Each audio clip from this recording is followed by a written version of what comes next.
Call the third case on this morning's docket. Case number 117059, State of Kansas v. Rogelio Soto Jr.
May it please the court. My name is Kevin Zolator. I'm here representing Rogelio Soto, the appellant in this matter, the defendant in this matter. May I request 3 minutes for rebuttal? 3 minutes is granted. I know you want a brief kind of synopsis of how we got here. Then I want to tell you the other two reasons of why we were actually here. Mr. Soto was convicted of first-degree murder after trial by jury. They did file a direct appeal. During that appeal process, his conviction was affirmed, but the sentence was vacated and it was remanded back to district court for resentencing. On remand, we discovered the state had not disclosed certain evidence that we believed and alleged was exculpatory. It was Brady evidence, that they had not disclosed that prior to the first-degree murder trial at the very beginning. And that got disclosed on the morning that the resentencing was scheduled to begin, right? Yes. That would have been a jury trial because of the hard 50. Yes. Okay. And that actual resentencing didn't take place until after all of the intervening drama had concluded. Well, so yeah. On November 22nd was when resentencing finally happened. Yes. So after that morning when we received that evidence, and we only received it really because the state thought it was now to their benefit to disclose it, and we can get into that in a minute. Putting that aside. Yes, and then the state actually filed a formal, said we're not going to pursue the hard 50 anymore. So we actually, after everything, they did not seek the hard 50 in this case. Right, so the sentencing got done by the judge. Correct. But that didn't happen until after all of the motions that are in dispute about timeliness and content that we're here about today. Yes. Okay. Yes, so prior to sentencing. The final sentencing. The final sentencing. Okay. We had requested a new trial based on, and it was always clear, we were asking for a Brady hearing, asking for the court to review this case, the allegations. The only relief you ever saw was a new trial. Correct. Okay. So I am puzzled by the intermittent position that the motion for relief is not a motion for new trial. Because I just don't understand why your side of the case has intermittently taken the position that it's not based on newly discovered evidence. Let me explain. Okay. It seems to me that when you really kind of cut down to what we're talking about here, you want a new trial. You filed motions for a new trial. The vehicle of a new trial can be granted if that motion was timely. The timeliness provision we're concerned with here is the 2-year provision for newly discovered evidence. Are you alleging there's any newly discovered evidence other than this Brady material? No. No. It's coextensive with newly discovered evidence, right? Correct. There are 2 different standards. Right. But that's the only newly discovered material we're talking about. Yes. And the only reason you're alleging ineffective assistance of counsel is as a vehicle to get to that claim, right? Well, yes, no, because the state... Is there some other allegation of ineffective assistance of counsel? Well, if I can explain, I will answer that. The state inferred, after we filed our motions, that possibly they were going to argue that Mr. Soto's prior counsel should have gotten this information, so they weren't at fault for not disclosing. So we said, okay, we're going to cover that in too. We're going to file the Right. the So the ineffective character of assistance. the claim was ineffective assistance, but it was only dependent upon the fact that this evidence was not in the possession of the defense earlier. Correct. The whole thing comes back to Brady. Yes. Whether this qualifies as Brady. Yes. Okay. But the procedural vehicle is a motion for new trial. Well, I don't know that that's true. I think this is first impression. I don't think this court has ever said that. There's a different standard. And if you say, so if I can kind of back up and I'll get right back to this. This is why we're here. Had we gone along with the state and gone along with the district court judge, even though we hadn't been sentenced, said, okay, we'll withdraw our motions, we'll file a 60-1507 after sentencing, after all these appeals. I mean, imagine if we had the Hart 50 jury trial. Years later, we come back and we say, hey, we have a 60-1507. About 4 years ago, however long it would take, I'm exaggerating that, you gave us information in between the remand and the jury trial and the resentencing. We didn't file anything. But had we done that, I just can't believe the state wouldn't argue. You have to bring that up at that time, and we waived it. And it's quite possible that had we done that in this case, specifically, even after the judge and state are saying, you need to file a 60-1507. If we had done that, we get a new judge, possibly new counsel for the state, and they say, well, that's wrong. You have to file that in the direct case, and you should have appealed it, and you didn't, so you're out of luck. So you waived it. They did that on the mandate rule. Certainly they said it doesn't apply, now they're saying it does apply. I understand. So I understand. we are also have protecting- different standards that apply that are tougher on a 1507 than they are when Right. you're still in direct appeal land. And so that's why I was saying the other reason here is one, we I think just we're don't right. understand why you're resisting being controlled by the motion for new trial statute. I don't understand why you're resisting that. You hadn't been sentenced yet. I agree it wasn't Two-year provision final is about judgment. final judgment. Well, we've made alternative theories. One, because I think the state or the court is going to look for any procedural defect that we make, so we're covering it all. We've said it's Brady, we've said it's newly discovered evidence, IAC, we just want our day in court. We are now protected. If you were to say, no, this is all the wrong procedure, we can still go file the 60-1507. If we didn't exhaust this, the state could argue that we waived it. So we are protecting that. Here's So my other question. I understand you're trying to cover your bases. yes, So here's my other question.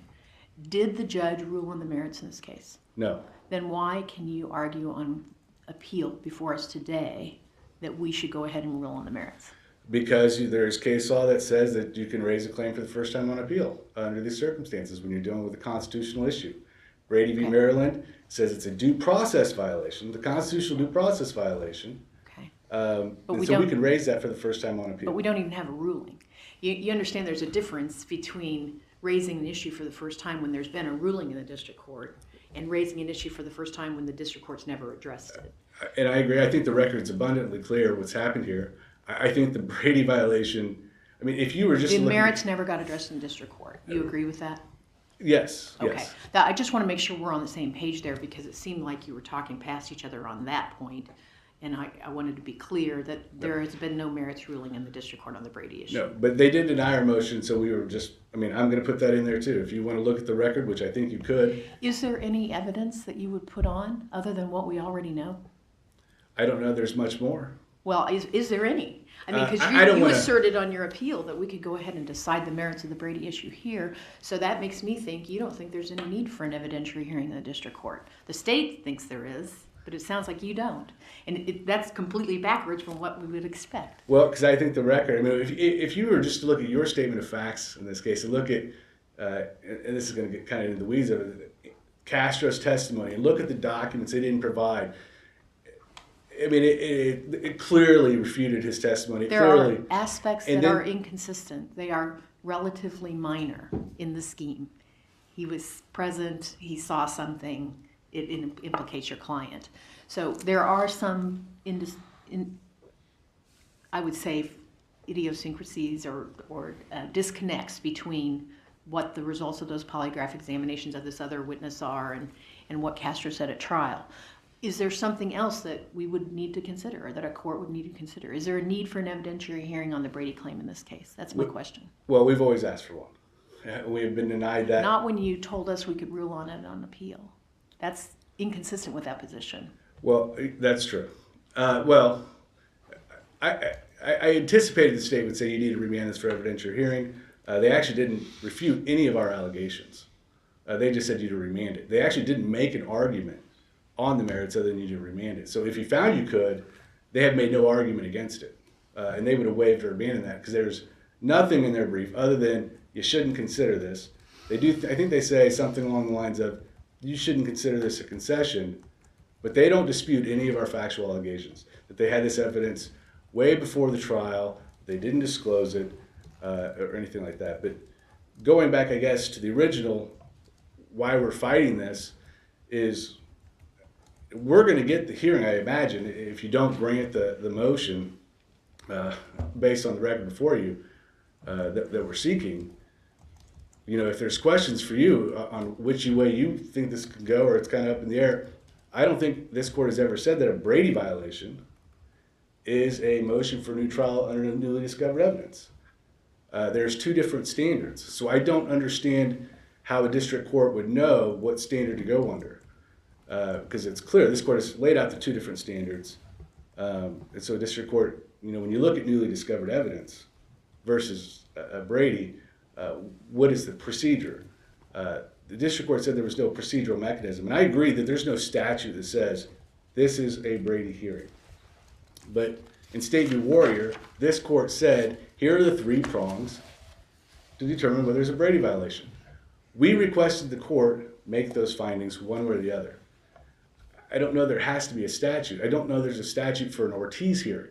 Is the district court supposed to, I mean, when you requested that, it was styled as a motion for new trial. Am I right about that or not? Well, yes. The remedy for a Brady violation is a new trial. But if what's the district court supposed to do, I guess, if the district court has a defendant in his or her courtroom filing something styled as and citing the statutory authority for a new trial, a motion for a new trial? Well, you're saying they need to construe it as a motion under Brady. No, and Judge, Your Honor, I think you're construing what we did way too narrowly. We made it very clear. Well, I'm asking what you did. Well, we asked for a Brady hearing. We asked for a motion new trial based on newly discovered evidence. If the court found the only vehicle you could have a Brady hearing under was newly discovered evidence, then we asked him for a hearing of the newly discovered evidence. But we made clear that we thought Brady was separate and not under that statute. If it was... So your position is the district court actually had two distinct requests pending in front of it? Yes. Okay. I think the record will bear that out. We were pretty clear about that the whole time. And you called them different things. The relief sought was new trial, but you called them all kinds of different things. Well, yeah, so the relief for an ineffective assistance of counsel claim would have been a new trial. The relief for the newly discovered evidence would be a new trial. And the relief for a Brady violation is a new trial. So, yes, we're asking for a new trial, but we made it very clear. I mean, I think if you look at the record, we asked and we kept saying, State v. Warrior, these are the three prongs we want analyzed. We don't think it's under the statute. However, and I put this in our brief, if you disagree, that's fine. We don't think we're time barred. If we get to final judgment, I don't know if you want to hear any argument on that, but I don't think final judgment has occurred in this case because we were on remand and sentencing had not occurred. The district court found that final judgment centered solely on the conviction being affirmed. I don't think the cases cited squarely support that. I think there's differences in each of those. I think the case law supports what we are saying. Again, this court's going to make that determination, I think, finally, and maybe you think you have, but I don't think it's very clear what final judgment means in the context of the motion for new trial statute. So I see I'm almost out of time. I don't know if there's any other questions this court would like to address. Excuse me, just a second. Any more questions? You have a motion pending too, counsel, for immediate remand? Is there a We motion? filed one a long time ago that was denied. We asked And this that's- court to remand it Okay, for the evidentiary hearings, Okay. citing this court's authority that these issues so can be it's brought. not, your answer is it's not pending, it was denied? Yes, no, Okay. we did file one, you denied it. Okay, thank you. Do you have anything else? Nope. All right, thank you, counsel. Thank you.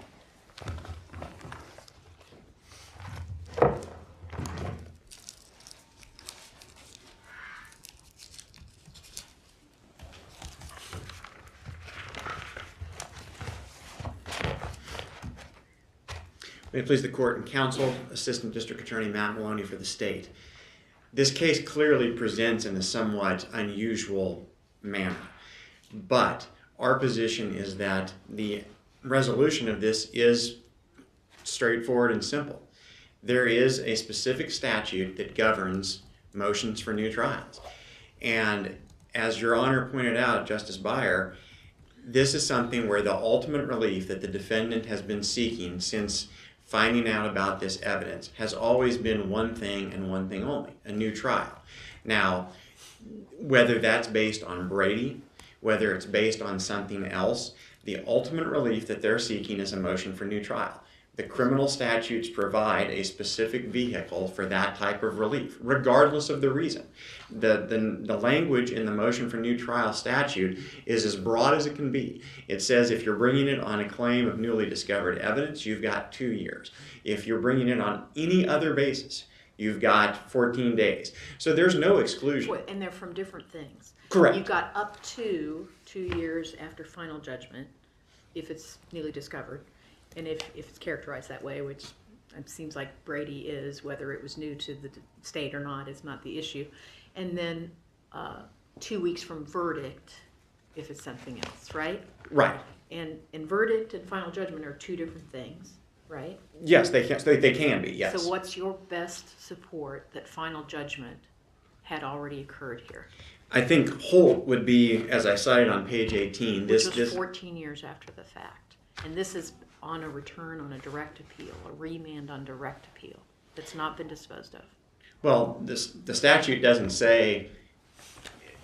draw a distinction between 2 years and 1 day and 14 years or 14 decades. I mean, it's either within 2 years But it or... doesn't say on remand for resentencing. It says final judgment. Well, and our position, again, is that based on the language in Holt, our position is that final judgment does in fact Was Holt mean... analyzing when a final judgment occurred? Was that an issue in the case? Wasn't specifically addressed, but it was a situation where, as this defendant did, Holt did appeal both his conviction and his sentence. Yes, I understand And that. in its Corrected. opinion, the court very clearly focused on conviction for purposes of... Now, again, it was... Conviction. Yeah. It didn't analyze final judgment, did it? It didn't specifically analyze it, but as to your question about what my best argument is that we do have one case from this court that at least obliquely addresses this issue, and that opinion would seem to weigh in favor of the state's interpretation. And further, the United States Supreme Court case law does talk about the fact that while final judgment generally would encompass conviction and sentence, that is not an ironclad rule without exceptions. And our position would be that in the context of this particular setting, it makes all the sense in the world to limit it to conviction. Because when you're seeking a new trial, you're seeking something that has nothing to do with the sentence. You're arguing that there was a trial, that there was an error that affected the trial itself and the verdict. So any error that did or did not occur at sentencing would logically have no connection to the claim that the defendant is seeking to raise. And so both based on the discussion in Holt, which again was not specifically raised, but I think it's still persuasive authority to some extent, and just based on a common sense argument that when somebody is seeking a new trial and not challenging something with their sentence, then any error that affected the sentence and prevented the sentence from becoming final should not weigh into that calculation. I understand. You agree that the merits were not treated at the district court? Absolutely. Right? So you're firm on your needs to be remanded? Yes, and I think my response to that from counsel would be that, or from this court's questions would be that regardless of whether at the remand hearing, whether the defense and or the state chooses to present new evidence or simply to stand on what was already presented in the exhibits, either way, it's the district court's job to make the factual determinations. And so, yes. And the choice about whether to present more is yet to be made, basically. Sure, yeah. So our position definitely is that in any scenario that this court would not be in position to resolve the merits, that this case would have to come back. And I do want to clearly state, the state's position on this is that absolutely we are not seeking to bar this man from getting his day in court. And I understand counsel's general concerns that the defense in this case wanted to make sure that they didn't waive or abandon any arguments. They're worried about procedural bar on a 1507. Sure, and I can assure you, as the appellate division here, we would absolutely not seek to then invoke some loophole and say that he had waived it by not raising it then. We clearly think the appropriate time to raise this type, appropriate venue and time to do it is via 1507. This is exactly what the case law contemplates. And Discovery of new information. Because he's time barred, in your view, under Right. 22-3501. Right, yeah. Those would be the two vehicles. And since he is untimely under the new trial statute in our position, that still allows him to pursue this in a 1507. And I know that there's... He has exceptional circumstances and manifest injustice because it's newly discovered. Yes, and exactly. At least to make the argument. Right. He would at least get his day in court to try and prove that. And we think that this case shows why it's important. I think that there's probably some tendency to think, well, what would it have hurt for the court to go ahead and address this at the time that he brought it in the district court? And I think this case perfectly illustrates exactly the harm to doing that. Judge Kaufman in this case was clearly aware of State versus Reed, which talks about whether it's appropriate or acceptable to hear an untimely motion for new trial if it involves a claim of ineffective assistance. And essentially what this court did in Reed is say, well, okay, it was not timely as a motion for new trial, and it technically doesn't fit within 1507 because Reed was not yet under sentence. And so this court acknowledged that in Reed, the district court, quote, jumped the procedural gun. But then it went on to say, but there's no problem when doing that because it allowed the court to address it when it was fresh on everybody's mind, and it prevented the need for a Van Cleve and to draw this out. Our position is that by creating exceptions to clear statutory language like that, it puts district courts and practitioners in a position of not knowing exactly what to do in these situations. The language of the 1507 statute is clear. You have to be under sentence to bring it. The language of the new trial... You don't necessarily have to bring in... I just want to clear this up. This is a bugaboo. I think people conflate 1507 as a procedure and ineffective assistance as a claim. You can have an ineffective assistance claim in procedures other than 1507's. Clearly. They're tied together so close in people's minds because so often a defendant has to use an ineffective assistance of counsel claim to get around a procedural bar of a 1507 in order to raise a trial error, in order to raise something that could have been raised before. Right. But it's not necessary that every IAC needs to be a 1507. You agree with me? Oh, on that, clearly, right? yeah. There's Van Cleve. There We're are on the certainly same other page. procedures for it, but I think And other ways of getting it before the district court, before a direct appeal.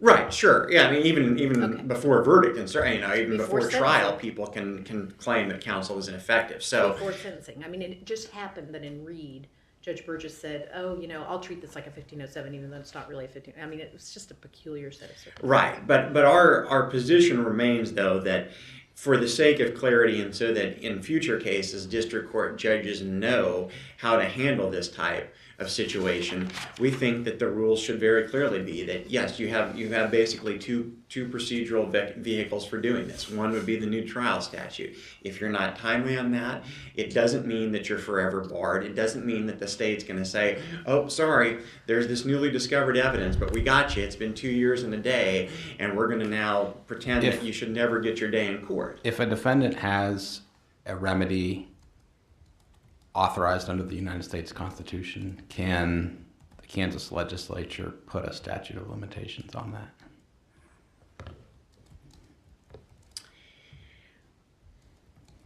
I've never thought about it in those terms. I don't know that there would be a specific reason why they couldn't, as long as they're not completely barring the remedy. I think that the legislature could enact reasonable limitations, and perhaps if you Well, do they're that, constraining the remedy.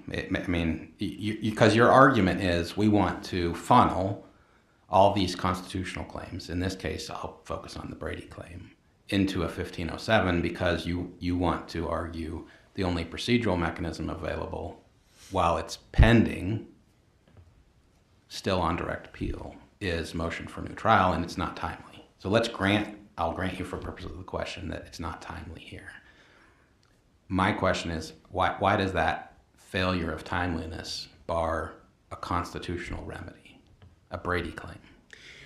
Well, I would assert two things. One is that it wouldn't bar it; it would simply put limitations on it. Delay it to. Yeah, but another is that procedure. that's the question, and I appreciate that maybe you haven't, Sure. nobody's considered that before, But I think that it is acceptable for legislatures to put reasonable limitations on rights, whether they be constitutional or otherwise, and especially. how does that work? You might be right, but how does a legislature get to constrain a constitutional right or a constitutional Isn't remedy? that what they've done with rules affecting appellate procedure? I mean, you have a right to a direct appeal, constitutional right to a direct appeal in a criminal case. I appreciate this is taking more the form of a conversation than a question. No, that's. It just strikes me that what you're trying to say, perhaps, counsel, is that it is within the legislature's power to enact procedural regulation for the pursuit and vindication of constitutional rights. Correct, and I think it's probably not all that different than 1507, that the legislature, there's the right to a habeas proceeding, and yet there's a time limitation, but then there's a further exception to that, which allows for the claim to still be brought, even if untimely, if you can meet exceptional circumstances. So I think that's another example of the legislature being allowed to adopt certain restrictions on something, but not ever having to completely bar a claim, so that if a defendant can meet those exceptions, he would simply never get his day in court, even if everybody agrees that he's met exceptional circumstances and that he's established innocence or whatever the case may be, that the court would simply turn a blind eye and say, well, okay, but sorry, you're not going to get your day. You're not going to have any exceptions to try and work around that legislative restriction. I have a different constitutional question. As I'm sure you're well aware, the state did not argue that the mandate rule prevented this action from going forward below, and then it's now taken the position on appeal. Oh, we changed our mind. We think the mandate rule should prevent it. When we remand a case for resentencing, may the judge pass an unconstitutional sentence? Is that authorized by the mandate? If you could repeat that for me, please. If may a judge do what? May the judge pronounce an unconstitutional sentence? I mean, we remanded this case for resentencing because of Aline and its progeny. So he was going to get a do-over on his sentence. And the essence of a Brady claim is I was wrongly convicted, and you have no right to sentence me at all, right? That's what it really comes down to. That's it. Putting aside the merits, here, Right, yeah, because they right. may be weak, but putting that aside for another day. So wouldn't that sentence be an unconstitutional sentence if in fact the Brady claim had merit? And isn't there some value in litigating that before the sentence gets passed? Well, going back to my days where I handled a lot of the pro se motions for our office, I think that the answer to that would be that if a defendant is at heart attacking the conviction, that does not fit within the claim of an illegal sentence. Certain illegal sentence, I agree, but unconstitutional sentence. He can't attack an unconstitutional sentence necessarily on an illegal sentence motion. We've established that several times over. Right. So I'm not talking about the specific remedy of motion to correct an illegal sentence. I'm talking about I'm awaiting sentencing on remand. If I have knowledge of something that makes my conviction unconstitutional, isn't that a pretty good time to say something? Just as a matter of logic. Well, Because and the again- judge isn't empowered by our remand to pass an unconstitutional sentence. And again, if this had been timely, we would not have any issue with it being raised before the district. Now, there would still be the issue, though, of whether the mandate rule applies, because this was at the time, this was upon remand, as opposed to just being something. I mean, there would be a difference, as opposed to, let's say, his sentence had been affirmed on direct appeal, and there had been no remand, and then a year or two or however many years Yeah, down the road, that's this had been entirely different discovered. circumstance. Right. We've got this weirdness of him being pending Right. resentencing here, and that's what's making everything Right. so complicated. Yeah, and the mandate rule, I certainly acknowledge that our position is contrary to what was argued below. And that Why did you argue what you did below? Well, I guess the simple argument or simple answer to that was that our division was not involved in it. And I think, in fairness to our trial attorneys, the mandate rule can be somewhat difficult to decipher, and especially in a situation where, admittedly, the issue that the defense was seeking to litigate was not something that was raised in the direct appeal. So it wouldn't have been a situation where the district court would have been doing anything that was directly contrary Right. to something. But It hadn't been litigated yet. But I do think that in general, though, what the mandate rule tells us is that when a case is remanded, the district court is only allowed to do what the appellate court has told it to do, unless they're determined that there's something else that is necessary to effectuate the mandate. And in this case, it wouldn't be necessary to effectuate the mandate to get into merits of a Brady type claim in order to simply to pronounce a legal sentence based on the remand. So our position is that So constitutionality just doesn't matter is the answer to my question. I guess in a long-winded way. That And, pesky constitution. Okay. and we do assert that the reason why our switch in positions, as it were, does not foreclose the mandate rule from applying is that it is, in our opinion, it is jurisdictional. And of course, a party cannot confer jurisdiction on the district court. Counsel, can you conclude by telling us what you want us to do? We think that the appropriate remedy for this case would be clearly not to address the merits of the Brady claim. We do not think that we think that you should affirm the district court's ruling that the claim was not properly before it in a post-conviction motion for new trial in the criminal context. So we think that that should basically be the extent of what this court is to decide. Ultimately, if that were to happen, then at that point the defendant would still have to file a 1507. It's not this court's position to just automatically send it back as if a 1507 had been filed. So what we think this court should do is simply to affirm the district court's decision that the claim was not properly raised in a motion for new trial. And then at that point, obviously, it'll be up to the defendant and his attorneys to decide if and when to pursue the 1507. Chief, I don't want to extend this any longer than necessary, but I've been wanting to ask this question, but it's kind of outside the parameters of the case. But I don't understand, or help me understand, why this information about the polygraphs wasn't disclosed in the first place. Why hide it, or why not disclose it? It seems to be relevant to the case, possibly exculpatory, but it's just part of the case and part of your file, isn't it? Well, I think that your question is an excellent one, and it highlights why this should be, if it were ever to come up, that would need to be fleshed out in the district court, because there's no specific record that would answer that question, and certainly I can't speak for our trial attorneys. I know that what was said on the record was that she discovered this for the first time, she being the attorney that was prepared to handle the resentencing, discovered it for the first time just basically to satisfy her curiosity with respect to the plea deal that Navarrete got. And so it wasn't even something that the defense had requested, it was something that she just found on full court, which counsel can correct me if I'm wrong, I think that is equally accessible to the defense. So she didn't find it even in our, it certainly wasn't in Soto's file, to my awareness. I think that it was simply something that was in Navarrete's file, and that just to edify her own curiosity, she looked at Navarrete's file, and that's when she found it, and she immediately turned it over. Now, why our original trial attorney didn't disclose it, whether she was aware of it or whether she wasn't. Again, those are all the types of questions that, if this is to ever get before the court in the proper venue, then that would be the type of thing that would be discussed. And obviously then also ultimately what would be determined was, was this truly exculpatory evidence? And I would agree with Justice Beyer that to the extent that there were distinctions between what was in the polygraphs and what was in the testimony, they were minor.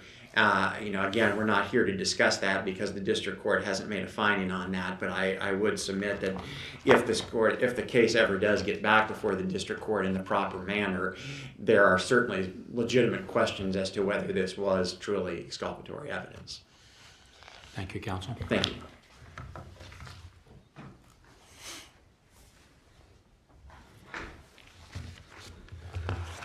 Thank you.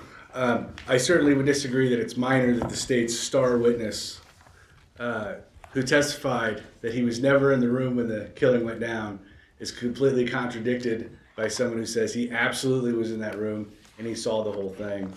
That's the deal they cut with Castro. That's what he said.